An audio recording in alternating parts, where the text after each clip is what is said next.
IPL చరిత్రలో ఇదే తొలిసారి.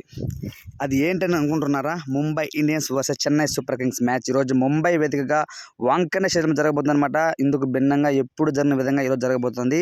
అది ఏంటంటే Chennai super kings MS Dhoni captaincy వదిలేయడం వల్ల రుతురాజ్ కూడా కెప్టెన్సీ చేస్తున్నారనమాట. అలాగే ముంబై ఇండియన్స్ మేనేజ్మెంట్ రోహిత్ శర్మని కాదనేసి హార్దిక్ పాండ్యా కెప్టెన్సీ ఇచ్చిందన్నమాట. వీళ్ళిద్దరూ కూడా 17 సంవత్సరాల తర్వాత ఇదే మొదటిసారి వాళ్ళ ఓన్ ఫ్రాంచైజీకి అయితే కెప్టెన్సీ కాకుండా మామూలుగా నార్మల్ ప్లేయర్స్కి ఆడబోతున్నారు. సో ఇది 17 సంవత్సరాల తర్వాత ఇదే మొదటిసారి ఈ విధంగా ఆడుతున్నారనమాట. సో కాబట్టి ఈ యొక్క మ్యాచ్కి చాలామంది అయితే ఆడియన్స్ ఎదురు చూస్తున్నారు. వితౌట్ రోహిత్, హార్దిక్ పాండ్యా ఏ విధంగా కెప్టెన్సీ చేస్తారు చెన్నైకి, అలానే వితౌట్ ధోని అంటే ఉంటారు టీంలో వాళ్ళు, ఎక్కువ వాళ్ళ సహకారంతో కాకుండా కొంతవరకు కెప్టెన్సీ డెసిషన్స్ తీసుకోవాల్సి ఉంటుంది కాబట్టి సో ఏ విధంగా ఆడతారో ముంబై చెన్నై అనేది చాలా ఆసక్తికరంగా మారిందనమాట. రాత్రి 7 గంటలకైతే ప్రారంభమవుతుంది వాంకడేలో.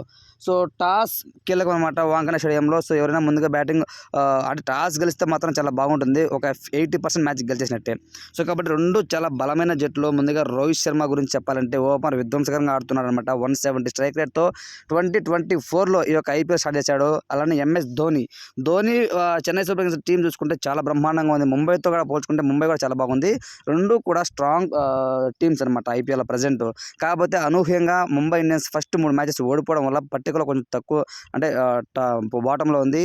చెన్నై సూపర్ కింగ్స్ స్టార్టింగ్ స్టేజ్లో బాగా ఆడిందనమాట. సో టాప్ ప్లేస్లో ఉందన్నమాట టేబుల్లో. సో ఏది ఏమైనా సరే రెండు కూడా తలపడబోతున్నాయి రాత్రికి. సో మొత్తానికైతే ఎక్కువ మంది అంటే ముంబైలో మ్యాచ్ జరుగుతుంది కాబట్టి చాలామంది అయితే ఐపీఎల్ అభిమానులందరూ కూడా ముంబైకి సపోర్ట్ చేసే అవకాశం ఖచ్చితంగా ఉంది. అలానే ప్రిడిక్షన్ ప్రకారం చూసుకుంటే ముంబై ఇండియన్స్కి ఎక్కువ ఛాన్స్ ఉన్నాయి గెలిచడానికి. సో అందులోనూ ముఖ్యంగా ఏంటంటే మనకు చూసుకుంటే టాస్ కీలకం అండి. టాస్ గెలిచే వాళ్ళు 80% మ్యాచెస్ గెలిచినట్టే. ఎందుకంటే కొన్నిసార్లు బ్యాటింగ్ బాగా అనుకూలించినప్పుడు వాంకడేలో ఖచ్చితంగా ముందు బ్యాటింగ్ తీసుకునే అవకాశం అయితే ఉంటుంది. లేకపోతే బౌలింగ్ టర్న్ అయినప్పుడు ఫస్ట్ బౌలింగ్ తీసుకోవాల్సి ఉంటుంది అనమాట. సో కాబట్టి టాస్ అనేది చాలా కీలకంగా మారనుంది. ఏది ఏమైనా సరే చెన్నైకి ధోని, అలానే ముంబైకి మన రోహిత్ శర్మ వీళ్ళిద్దరూ కూడా ఫిక్స్ అయిపోయారు జనాల హృదయాలలో. సో వీళ్ళిద్దరూ కాకుండా ఇప్పుడు కెప్టెన్సీగా ఫస్ట్ టైం ఒక ప్లేయర్ లాగా ఆడుతున్నారు అన్నమాట రెండు టీమ్స్. సో ఏ విధంగా ఉంటుంది అన్నది చాలా ఆసక్తికరంగా మారింది. ఈ సందర్భంగా మీ పాయింట్ ఆఫ్ వ్యూ ప్రకారం చెన్నై గెలుస్తుందా, ముంబై గెలుస్తుందా, మీరు ఎవరికి ఓటేస్తారన్నది కామెంట్ రూపంలో తెలియచేయండి. Thanks for watching.